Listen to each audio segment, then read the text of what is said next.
அஸ்ஸலாமு அலைக்கும் வரஹ்மத்துல்லாஹி வபரகாத்துஹு. கனிமான இஸ்லாமிய பெருமக்களே, ஆடை பாதி ஆள் பாதி என்பதாக தமிழில் ஒரு பழமொழி இருக்கு.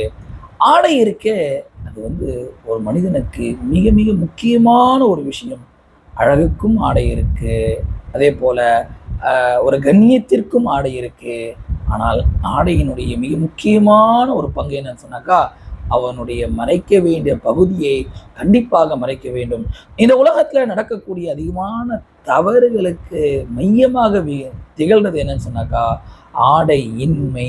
எந்த அளவுக்கு ஆடை இருக்க வேண்டுமோ அந்த அளவுக்கு ஆடை இல்லாததின் காரணமாகத்தான் ஆதம் அலைஹிஸ்ஸலாம் அவர்களையும் ஹவ்வா அம்மையாரும் சொர்க்கத்திலிருந்து ஷைத்தான் முதலாக வெளியாக்கும் போது அவன் போட்ட திட்டமே என்ன?